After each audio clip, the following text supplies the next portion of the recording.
السلام علیکم ورحمۃ اللہ وبرکاتہ۔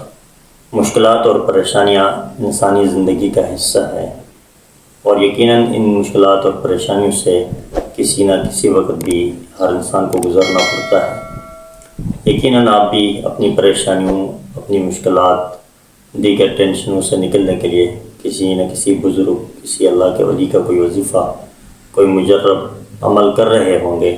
آج ہم آپ کے سامنے رسول اللہ صلی اللہ علیہ وسلم کے بتائے ہوئے ایک وظیفے کو ذکر کریں گے۔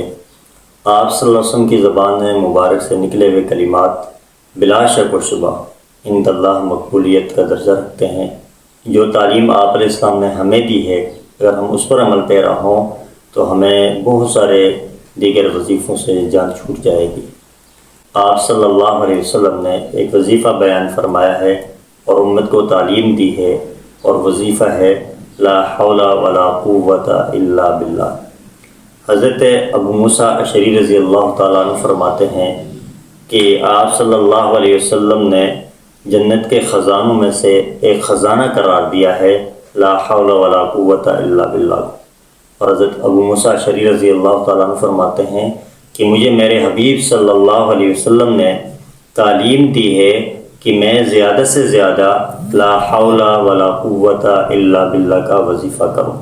یہ اتنا قیمتی وظیفہ ہے جس کی تعلیم آپ صلی اللہ علیہ وسلم نے اپنے صحابہ کرام کو دی ہے، اور یقیناً آپ صلی اللہ علیہ وسلم سے بڑا بزرگ، بڑا ولایت کے اعلیٰ درجے والا، اللہ کے مقام کو پہچاننے والا، لوگوں کی مشکلات کو سمجھنے والا اور کون سا پیر اور بزرگ ہو سکتا ہے؟ جب آپ علیہ السلام نے ہمیں پریشانیوں سے نکلنے کے لیے اتنے بہترین وظیفے کی تعلیم دی ہے تو ہمیں انہی وظائف کو اپنانا چاہیے جن وظائف کی تعلیم رسول اللہ صلی اللہ علیہ وسلم نے دی ہے۔ مشکلات کا مقابلہ کرنے کے لیے، پریشانیوں سے نکلنے کے لیے، مصیبتیں جھیلنے کے لیے یہ وظیفہ اتنا پر اثر ہے کہ شاید کوئی وظیفہ اس کے مقابلے کا ہو۔ حضرت عوف بن مالک رضی اللہ تعالیٰ عنہ فرماتے ہیں میرا بیٹا مشرکوں نے انہیں گرفتار کر لیا اور گھر میں فاقوں کی نوبت آئی۔ میں پریشانی کے عالم میں رسول اللہ صلی اللہ علیہ وسلم کے پاس گیا، آپ علیہ السلام سے اپنے فاقوں کا ذکر کیا تو آپ صلی اللہ علیہ وسلم نے فرمایا کہ اے عوف، آپ یہ ذکر کیوں نہیں کرتے کہ لا حول ولا قوت الا باللہ؟ یہ ذکر ایسا ہے، اس کی برکت ایسی ہے، اللہ تعالیٰ آپ کے بیٹے کو قید سے رہائی بھی دیں گے اور آپ کی کشی بھی ختم ہو جائے گی۔ تو یہ اتنا پر اثر وظیفہ ہے۔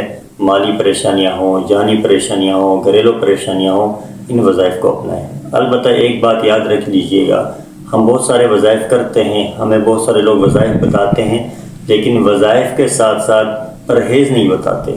ہم کسی ڈاکٹر کے پاس جاتے ہیں تو ڈاکٹر ہمیں علاج بتاتا ہے، میڈیسن دیتا ہے، ساتھ ساتھ کچھ چیزوں سے پرہیز بھی بتاتا ہے۔ ہم بہت سارے وظائف کرتے ہیں، پرہیز نہیں کرتے۔ تو اس کی مثال ایسی ہے جس طرح کوئی چھانی نما برتن ہو، آپ اس میں پانی بھرتے جائیں لیکن اس کے سوراخوں سے وہ پانی نکلتا چلا جائے گا، اس میں آپ پانی کبھی بھی نہیں بھر سکتے۔